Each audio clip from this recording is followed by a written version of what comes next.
La hora en Caracas, 2:41 minutos. Vamos en directo a Costa Rica con Gabriela Peroso. Gabriela. Sí, muchísimas gracias, Juan Eleazar. Cuando son la 1 de la tarde acá en San José de Costa Rica, estamos transmitiendo en vivo y en directo porque acaba de concluir la audiencia pública que se celebraba en el caso de Leopoldo López contra el Estado venezolano. Acaban de concluir lo que serían los alegatos finales presentados en principio por la Comisión Interamericana de los Derechos Humanos, que es precisamente la instancia que demanda en este caso también del Estado venezolano, que ha explicado y ha asegurado que no se habrían violado ninguno de los derechos humanos y específicamente los políticos de Leopoldo López, y también tuvieron la oportunidad de hablar los representantes de Leopoldo López. Justamente me encuentro con ellos en las adyacencias de la Corte Interamericana de los Derechos Humanos y en principio vamos a conversar con el doctor José Antonio Máez. Quería que nos explicara lo que serían sus conclusiones con respecto a este caso. Ustedes llegaron a la instancia asegurando que se habían dado los derechos políticos de López. Sí, muchas gracias. Lo primero que hay que decir es que durante el día de ayer y durante el día de hoy fuimos escuchados por jueces imparciales. En el día de ayer tuvimos la oportunidad de escuchar los peritos promovidos por nosotros y los peritos promovidos por el Estado, 2 testigos, luego de la sustancia del proceso judicial y haber escuchado las declaraciones del día de ayer, acudimos nuevamente en el día de hoy a la Corte Interamericana a plantear nuestros argumentos finales, en los cuales fundamentalmente insistimos en lo que hasta ahora habíamos venido planteando, específicamente en que la inhabilitación de Leopoldo López se trata de una inhabilitación política. Así lo ratifica un acto dictado por el Consejo Nacional Electoral y así quedó demostrado luego de haber escuchado no solo nuestra posición, no solo la posición del venezolano. Con esto queremos decir que independientemente de todos los esfuerzos que hizo el Estado venezolano en su conjunto, trayendo funcionarios de la Contraloría General, funcionarios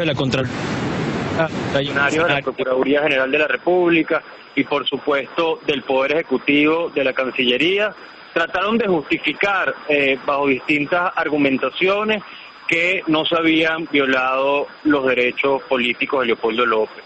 En conclusión, ¿por qué se habrían violado viendo la Convención Americana, que sería el punto específico que se trata en este caso? Sí, fundamentalmente habría que decir que es un caso jurídicamente sencillo.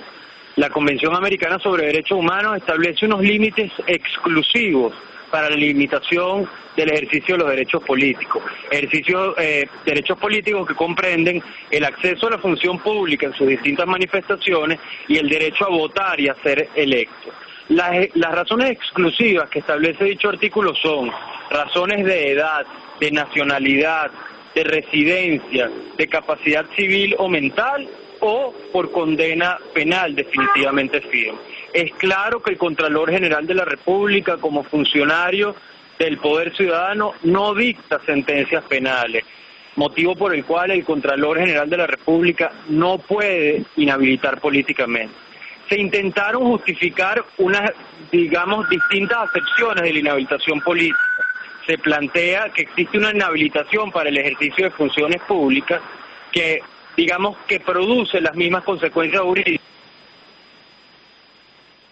Es decir, se viola, se restringe el ejercicio del derecho al sufragio efectivo, independientemente del nombre que se le quiera poner a la inhabilitación, bien política o bien para el ejercicio de Agradecemos estas declaraciones de José Antonio Máez, pero también vamos a conversar con otro de los representantes de Leopoldo López que llegó hasta acá, hasta la Corte Interamericana de los Derechos Humanos. Se trata de Enrique Sánchez Falcón. Quería que nos comentara qué piden ustedes de la Corte Interamericana y de la sentencia que podría absolver al Estado o declarar la responsabilidad internacional. Nosotros pedimos a la Corte Internacional, concretamente, declare la responsabilidad internacional del Estado venezolano por las violaciones a la Convención Americana sobre Derechos Humanos, en el caso de Leopoldo López, por la violación concreta del artículo 23 de la convención en los términos en que lo explicó anteriormente el doctor Maes.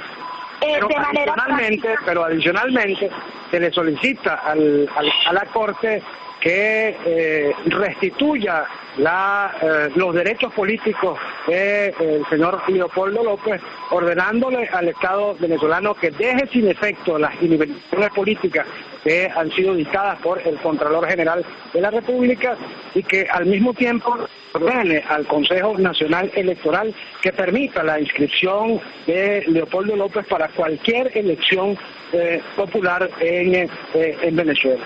Pero adicionalmente a esas medidas de restitución, también se piden medidas de cesación de las situaciones que están generando estas violaciones.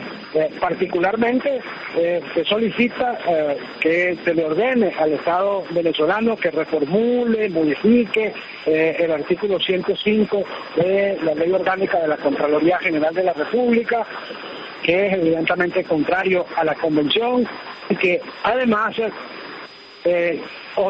armonice la legislación venezolana en lo que al respecto de los derechos políticos, de los derechos en general y de las restricciones a los derechos políticos que se puedan hacer.